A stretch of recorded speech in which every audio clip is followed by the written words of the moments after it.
Why me fambo then una kusha again, una kabo. This na una bobo dima.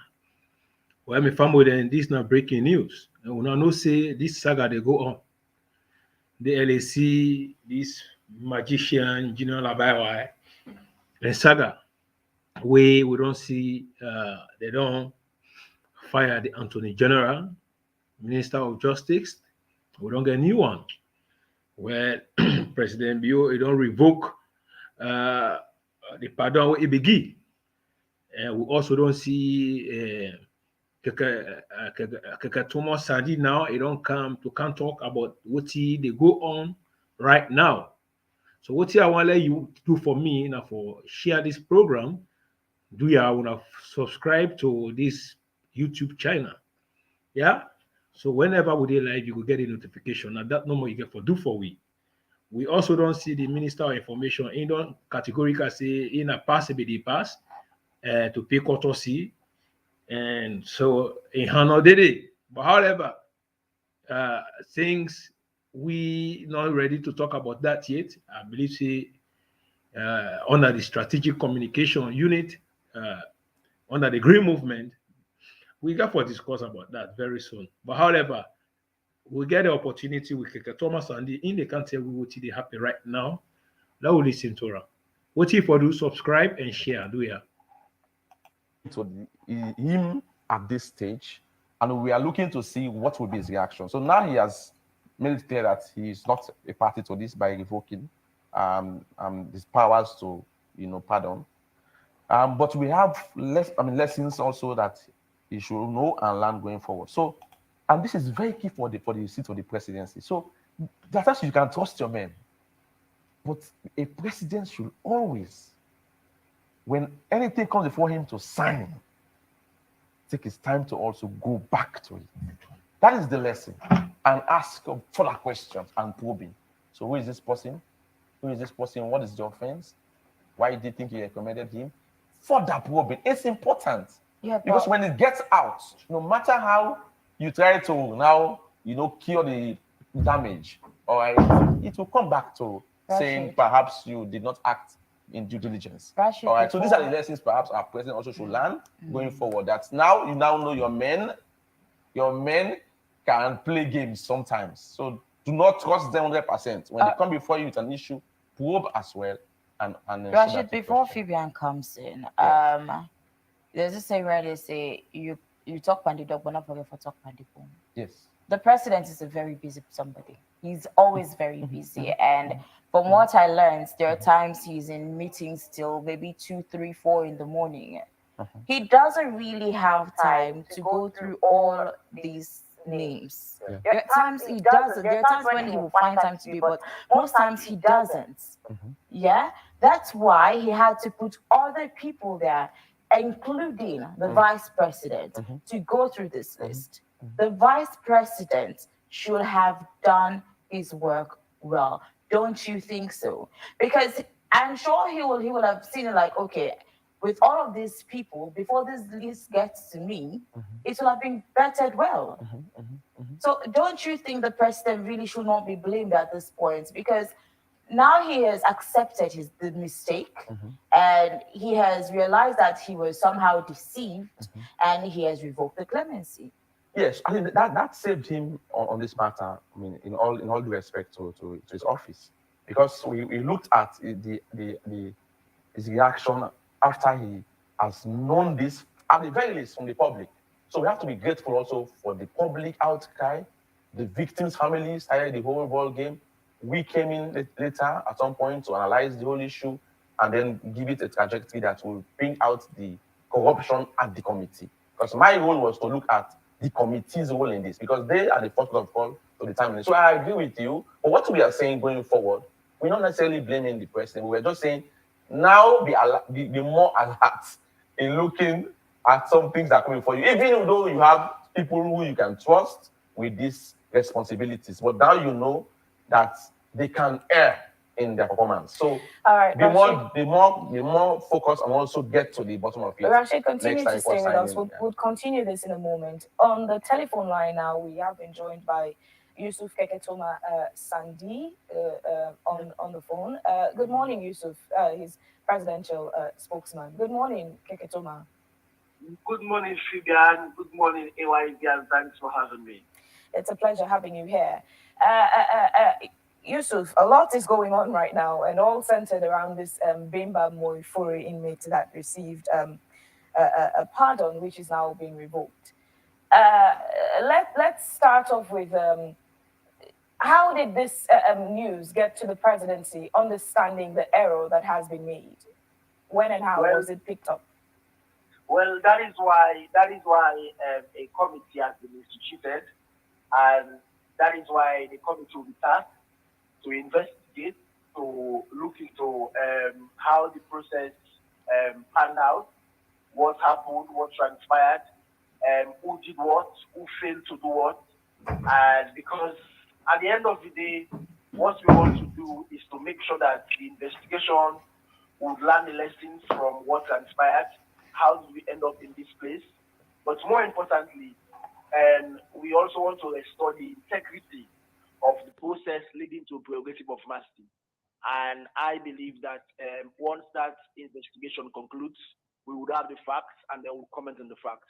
But I think for now, it's a bit premature for us to comment on what went wrong when we have not investigated it. So, Right. So we'd come to talk about the individuals forming the committee, but back to the question I asked. I was asking, when did the presidency pick up the error and how? well, unfortunately, it was after the power has been exercised because remember that this is a power that's normally been exercised on the 1st of January, which is normally on the New Year's Day, and also on the 27th December for independence. The concerns and then the information which emerged after the process, as after the power has been exercised, revealed that the process was irregular and it was flawed, and therefore the president had to rescind or revoke the prerogative of mercy granted to Bemba Moipuri. Yusuf, the decision made by the president on going back on his decision, like revoking the clemency, is a very tough one. What does this mean for the presidency? Because it's Well, really hard obviously, to see a president actually making a decision, then later going back on it, like, okay, I'm sorry, I was wrong, and I'm going to do the right thing. What does this mean for the presidency? obviously, it's unfortunate, but you have to also to remember that what the constitution provides for is for the president to act on the advice of a committee. It is not a decision that the president normally would take single-handedly. He acts on the advice of a committee. Now, we realize that after the power has been exercised by the president, that process that led to that advice being granted to the president, that process failed the test of the principle of the presumption of regularity. It did not comply with the process, it was flawed, and things happened which ought not to have happened. And therefore, President, the advice that was given was on the basis that that advice was not regular. So therefore, I Mm. think, like in every circumstances, I think the right and proper thing to do is for the president to pause. Because also remember that after the advice, there was a public outcry that people were asking questions. What happened? Why did that name go on the list? And president was elected by the people, and that power emanates from the people. And therefore, if you take a decision which caused public outcry, you know, Fabian, that the right and proper thing to do is to pause and look into what went wrong. How did we end up to this, and what lessons we would learn from it? So I think it's obviously regrettable that we are in this situation because ordinarily you want presidents always to take decisions which I think are predicated on the fact that there are regular processes being followed. It is flood free and processes which we think are compliant with laid down processes. But So, unfortunately, on this occasion, we realize that the process has been irregular and we will investigate what happened and what transpired. all right. So, Yusuf, as you go through the investigation, this brings me to the next question, which is on most people's lips right now. who are the people that are in the committee and that were in charge of vetting this list before taking it to the president? Well, we have lots of people in the committee. We have the PG of prisons. We have Minister of Internal Affairs. There are many people in the committee, and that is why. Like specifically, who are these people? Well, I've said to you there are many people in the committee. I've named some of them, but I don't want us to spend our time on individuals. I want us to spend our time on the process. And that was the process that led to the advice being granted. And why we are trying to know the individuals, because we also learned that the vice president is part of this committee. So before getting this list to the president, don't you think the vice president should have actually gone through the final list before sending it to the president? In many ways, this also implicates the vice president. Don't you think so? Well, if you had wanted to ask me about the vice president specifically, you should have done so. Well, now, I'm asking you now. As per the Constitution, Section 63, subsection 1, tells you about the committee and that the vice president presides over this committee. And that is the factual basis. Now, but on this occasion, we have also learned that in the particular meeting that was held, which concluded and confirmed the list that was taken to president, the vice president did not chair that meeting. That meeting was chaired by the attorney general. So those are all of the things that the investigation would unravel. Sorry to cut you off there. Sorry, Yusuf. So the attorney general was actually the person that headed the committee. So was this the reason why he was sacked? Well, the Attorney General is the principal legal advisor to the president and the head of the government. And if there is a process, he is part of a process. And that process, as a lawyer, as a legal advisor to the president, it should be done on the basis of the presumption of regularity, that the process should be followed and complied with. And then later it has emerged that that process has been flawed. Then Fibian, that the right and proper thing to do is for the president to say, okay, hold on a minute. We had expected this process to be complied with, but obviously if it's part of the process and it has not been complied with, then it is right and proper for him to be set aside, which is what the president has done. But at the end of the day, and it's very important to know this, that even amidst this event, we also have to look back that under the AG, there are a lot of things that we achieved as a government. It was under his leadership that we had the seditious libel law was repealed, we had the abolition of the death penalty, the white paper was launched, So he also played his own role. That is why, on behalf of the president, we want to commend him for that leadership issue. But on this occasion, when it was part of the process, we believe, and the president strongly thinks that that process ought not to have gone forward because the AG should have done what he ought to have done. Kekatoma, I go back to asking you the when and how the president picked up the error, because it leads us wondering. There are several individuals that sit on that committee. You begin to wonder, didn't anyone at all pick that up and inform the president that an error is about to be made, or you're signing a list that has a name that is going to spark a whole public debate? So it comes back to, how did the president find out the mistake? Fabian, I wish I knew the answer to the questions that you're asking, because that is why the investigation has been instituted. So we know what transpired, what went wrong, who gave the instruction, who put the name on the list, And I want to reassure you that once those information no, Kekatoma, sorry, again, that's not what I'm asking. Very glad, I'm asking about how to come back to you on the radio or come to the TV and explain to you about that process. Sorry, my dear, I'm asking, how did the president pick up the error? Prejudice the outcome of that Kekatoma, sorry to cut you there. Could you listen for a minute, please? I think I'll be very, very glad. Kekatoma, I'm asking you about how did the president pick up the error? Was it through the public outcry, or was he informed by one of the government officials? No, so it was a combination of a lot of things. Firstly, like I said to you, after the power has been exercised, presidents realized that the process has been irregular. So that's the first thing. And that was just coupled with the fact that there was also a public outcry. And remember that president was elected by the people. If he takes a decision and there is public outcry, it is the right and proper thing for him to do to pause, listen, what are the concerns? Why is this public outcry? And also, it's important that we restore the integrity and the confidence in the process which has led to this advice being granted, which is irregular. So it was a combination of a lot of things. But most importantly is that the president realized that the process was irregular, it was flawed, but also the fact that there was public outcry, it was concerning. And the president said it's something that we need to look into for one important reason. So we learn the lessons of what went wrong and be able to safeguard the integrity of the process. Because whether we change AG, we leave the AG, we bring another AG, if we don't learn the lessons, if we don't know what transpired, what went wrong, we will not be able to safeguard the integrity of the process. And about still what went wrong, Keketoma.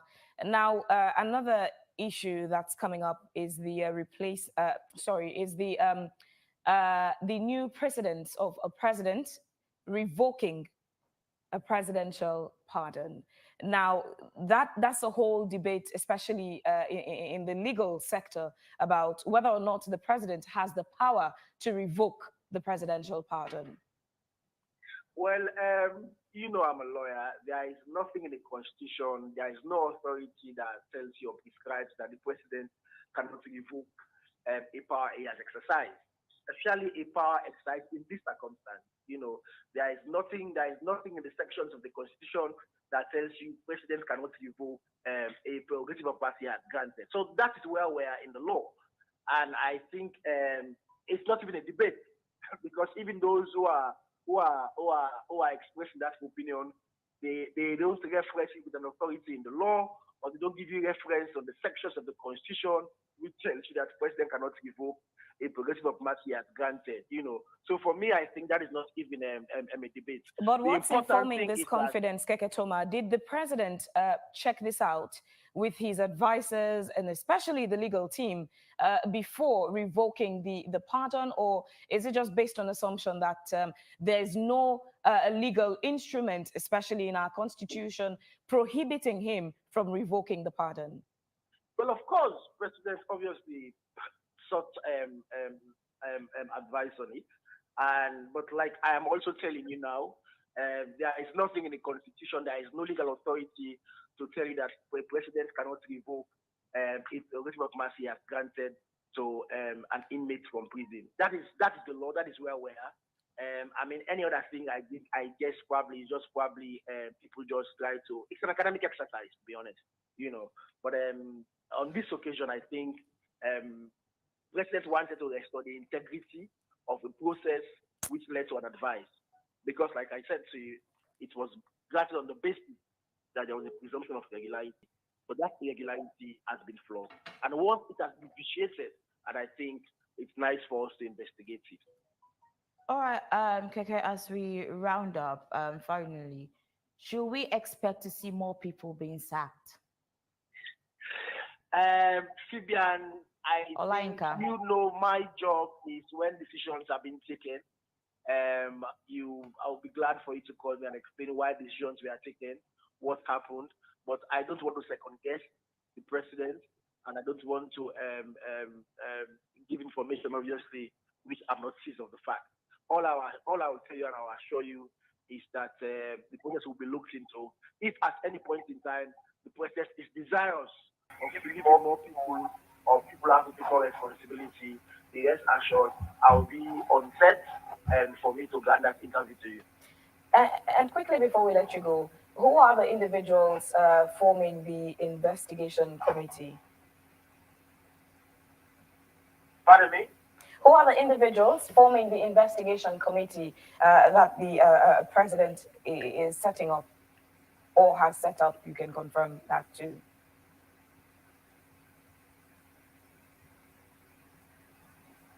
Keketoma, can you hear us? Yes, I can hear you now, Fiban. I lost you Yes, temporarily. I Sorry. was asking the previous release that stated the president revoking the pardon for Bimba Moifuri. It also stated that there's going to be an investigation. So I'm asking, who are the individuals to form the investigation committee, and has the committee been set up already? Well, the committee has been, if the president has given an instruction for it to be instituted, I can confirm to you that that the person that we are desirous of leading that investigation is not a committee. It will be led by one person. That person, the president, is in advanced discussion now with that person. And I understand, in fact, they are meeting this morning to conclude on that discussion. This is somebody who has enormous experience in the criminal justice sector. He has worked in public service for a very long time, and he has the integrity and the reputation to lead that process. And you know, the task obviously for him would be what lessons are we going to learn, what transpired, and how are we going to move forward from this. But also, I think I've also not touched on the new appointee, which I think is important, who is Mohamed Lamin Tawali Esquire. Now, obviously, when you appoint people to this position, people look for two things. Does he have the integrity? Has he got the respect among his colleagues? I mean, as lawyers, we refer to ourselves as learned colleagues, so which means that at the bar, we have enormous respect from his colleagues. Among the judges, benchers, he also has respect as well. And he's somebody who has integrity. He's a younger man. I guess if I am not